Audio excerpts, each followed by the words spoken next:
Hey everyone, welcome back. It's been a beautiful week. We had our ups and downs. We had everything that was going on, but I thank you for the one person that's watching right now, and I thank you for those people on Facebook that decided to like my page. Those now we're at like 60 plus people. Thank you again, 49 people increase. So, but today we're going to be. Hey everyone, welcome back. Today we're going to be talking about the Relevant magazine and how they were able to catfish me into feeling a guilty passion about reparations as a topic. I honestly struggle with that, and I'll be honest. But what Relevant magazine did, though, was cause it not to be relevant. They put the person that was very pro reparations out front, gave them the 5-minute excerpt on the actual article itself, and then they decided to mention a little blip from somebody that was against it. I would suggest that you actually go find that actual 3-hour and 20-minute video and look for that video and watch it fully, because my heart changed after I watched it. There was people that went against it, there was people that went for it, but each side had some compelling arguments for their case in regards to reparations. So you can go find my link on the cover page of YouTube, and you'll see the YouTube, Facebook, and all that little social media that I'm connected to. And I suggest to you now that you like those pages, comment, and subscribe. Do those things, and we can have a healthy conversation. So, like I mentioned, this is a Dude with a Brew, and we got to do that intro scene.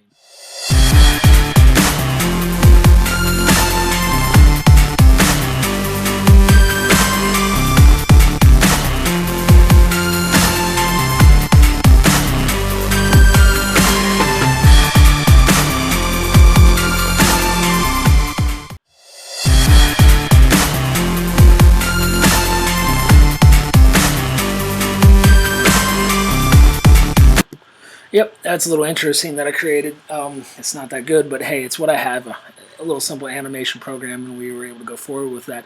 But today, we go into another, not ommegang, but Southern Tier from out of Lakewood, New York.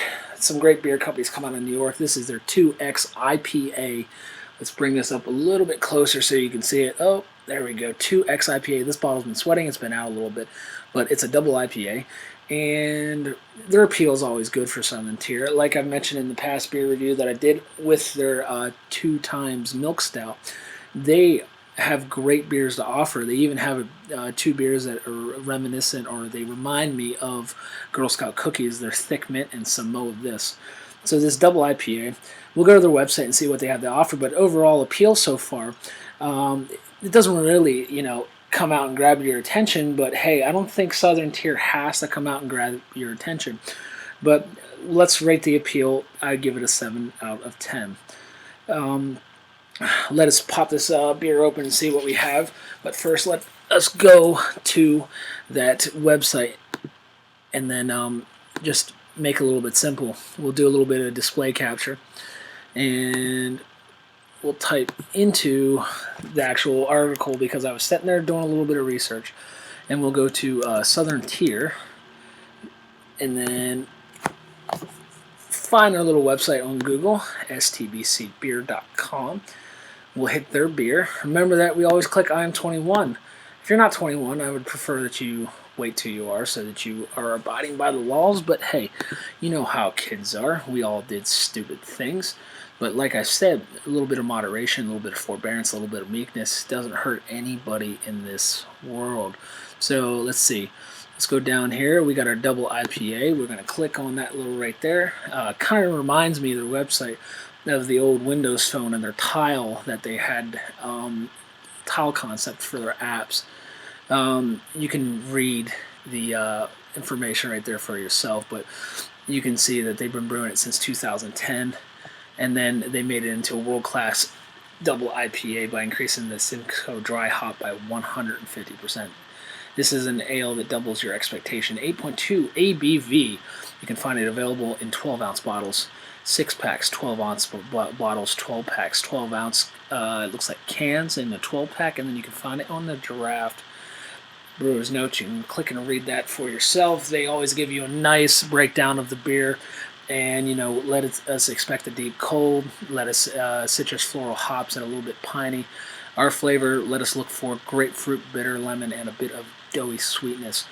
I never really ever taste doughy sweetness, but there's some people that tell me that they do. The body medium smooth and resinous, and right now it's about at 50 to 55 degree temperature. Cellaring, drink it fresh, so don't really cellar it. Drink it when it's fresh, and since it's year round, you won't have a problem with that. So you can see their pairings that they do, and then I also recommend that you try their 2-time smash, which will be the next video that we do. Let us get back to that video and pop open this can. Oh, wrong one again. So simply, we have a very beautiful beer. Let me grab my glass back here. If you like the artwork was created by my wife and myself behind me. We're going to add some more artwork later on. And if there's any latency with the audio, please let me know. But pop this open. And then we're going to put that glass right there without pouring it on my laptop. We're going to get that nice golden goodness coming out.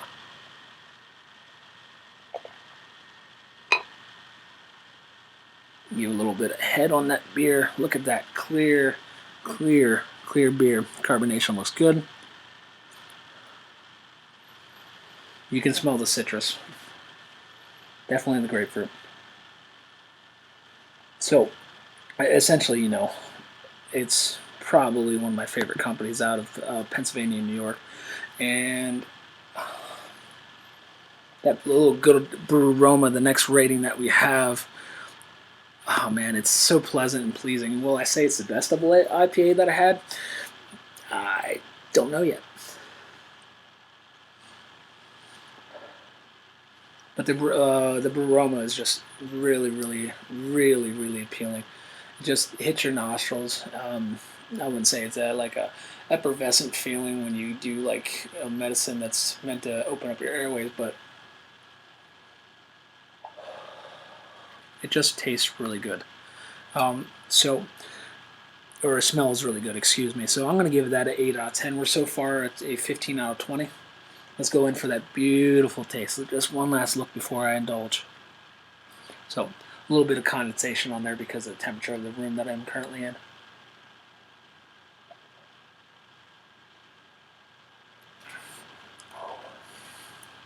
Bitterness is pleasant. Flavor is pleasant. Sweetness is there. Not bad at all. Will I rate this as the best double IPA that I've had? No, I won't. Because simply, there's more that you can have. But like I said, forbearance and moderation is key in this life, so you have to take your time and be patient with what you do. On that page, I also, Facebook page, I also do a blog called Fat Man's Log, kind of a little play on the whole Star Trek Captain's Log, but essentially I'm going to be trying to shed some weight, and some people say, well, if you're trying to shed some weight, why are you drinking the beer? Well, when I eat healthy and I don't have high amounts of carbs and high amounts of dairy and beef, I shed weight like it's cool. And not to justify the drinking, not to justify it because any other reason, but beer is actually a very efficient way to slow down the weight loss if you're going to eat nothing but fruits, veggies, and grains. So, and what I mean by carbs, I mean I'm cutting out bread when I don't need it, and I'm cutting out like stuff like pizza and just cheese. But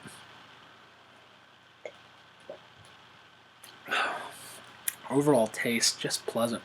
I could give that a 9 out of 10. So what is that? That's going to be a 24 out of 30. Not a bad job there, Southern Tier.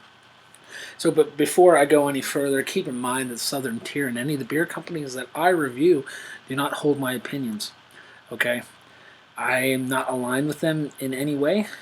I just really enjoy their beer, and I think that we as a nation should be able to talk about the subjects that are troubling us most. We should focus on those people that need the focus instead of trying to whine and say that we're being played. And this week I was played, and like I mentioned, the Relevant Magazine did play me, and the person that wrote it, no name on the actual article at that time.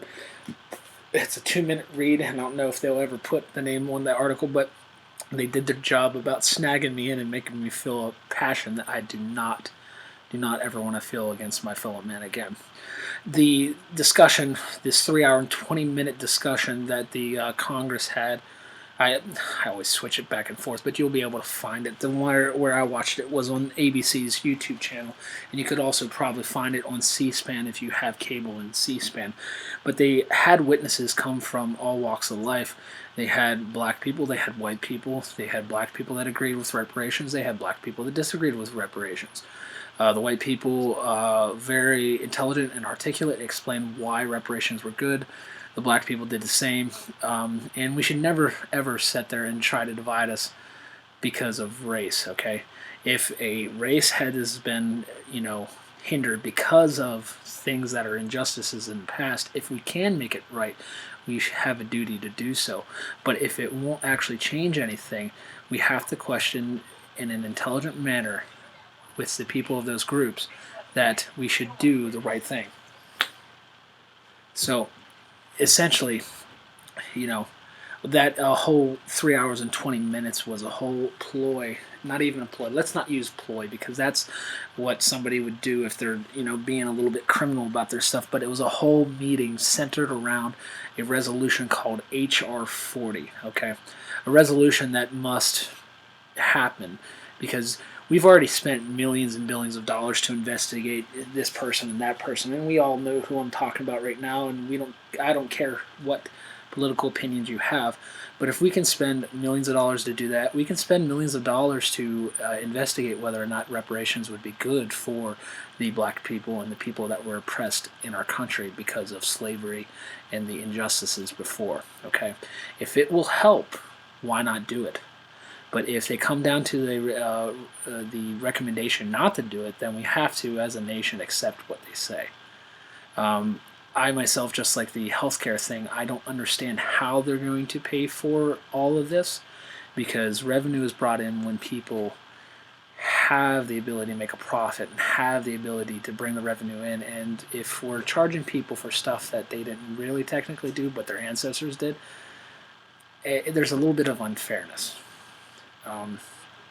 So the Relevant magazine got me a little bit hot-headed because they highlighted the side that agreeing with reparations, and they made the person that was disagreeing with the reparations look like an idiot and say that they just didn't agree with it all altogether. But their actual speech in the Facebook article that I actually updated, it was 5 to 6 minutes long, and the first thing he stated and talked about was slavery. In an articulate way, this gentleman, Coleman Hughes, was able to articulate that he didn't believe that reparations would be positive for the American citizenship, and also he didn't believe that reparations would fix the problem. He did suggest, though, if there's people that are still alive that dealt through Jim Crow, that those people do deserve the reparations that are needed for them. And I agree with that. But if there are people in this world that are making good choices and they're succeeding based on those good choices, then why? Why wouldn't we make an effort to try to teach people how to make good choices instead of trying to waste money and saying, hey, this will fix it when it might only be a Band-Aid. But it may fix it. There may be some people that are forever stuck in a place that they can't afford because of it. And maybe we do the justice for them and allow them to retire and keep them safe, provide them what they need, and make amends for what we do. But a lot of people would say that I don't have the authority to speak on this, and there's aspects where I could agree with that. But if we say that someone can't speak on the subject just because of their ancestry, that's where we go wrong again. Not everybody's mature enough to understand what the person means when they say, hey, if you're this race, color, yada, yada, yada, just sit back and listen. We don't want to hear your input. Not everybody understands that you're actually meaning to say that, listen, we value you, but we need to listen to those people that need to be valued more at this point. Not more than the person themselves that are being told to sit back and listen, but, we don't hear that. We hear, wow, that's very racist towards me. Why can't I say something? Wow, why would I have to pay this? But in all reality, they're asking for their moment. They're asking for their time to speak. And they may see that your input as being hateful towards them. But it's not. So when you go back and forth like that, then you have the people that are a little bit immature, and then that breeds a little bit of racism among groups. Because of their maturity and they don't understand what actually is happening, that's just it. Maybe we need to educate people and bring them up to a maturity level so they understand that those people that did have injustices against them need our attention. So if someone needs me to be quiet, and I'll be quiet and listen to what they have to say and just see what's going on. But if they can't accept input from all sides, then that's where we go back into this whole hole where we don't want to be in, and we don't want to even dig any deeper. But as soon as we start telling people that they can't speak, is when it's the problem. That's where those people start speaking out and acting like the hate groups that we have today. So there's a lot of people on YouTube that are talking about this, and they're talking about other things and censorship and all that. But if we censor the people that are seemingly crazy, that only inflates their ego and says, hey, I must be right about this. How about we don't censor anybody, and we take care of those people that decide to call for hate and call for violence on others? But we don't censor anybody. We allow people to speak. We allow the comedians to say what they need to say. And maybe they actually have a good point that we can actually sit there and admire and actually laugh at, and because they see something that we don't. So I spent 3 hours and 20 minutes, and after that I found that I was not at conflict anymore, but I understood why it would be good to have reparations and why it wouldn't be good to have reparations. So push forward with HR 40. Allow them to do that. Spend the money. It's $12 million is the cap that the HR 40 said, and I didn't get through the whole entire thing, so I'm not an expert or even close to being fully understanding of that actual resolution, but push it forward. Let them investigate. Let our country heal. So, well, like I said, the company that I reviewed today does not actually share my opinions. They may not, I don't know, but I do not speak for them, and they don't hold any, responsibility for my words. I hold the responsibility for my own words. So it was the 2X IPA, the double IPA right here, the beautiful 8.2 volume alcohol by volume beer. And it's a pleasant surprise. A craft that they know up at Southern Tier is just phenomenal. So I ask you today, go out and try it. Let me know what you think in the comments below. And may God bless you and your families. As always, go for moderation. Go for a little bit of forbearance, a little bit of meekness, a little bit of patience. And after you seek a little bit of patience, that love, joy, peace, kindness, self-control will follow through. Have a wonderful week, everyone, and have a wonderful weekend. May God bless you and your families. And for me here at the Dad Pod Refinement channel and the Dude with Brew, I'm thankful for those that watch. See you guys later.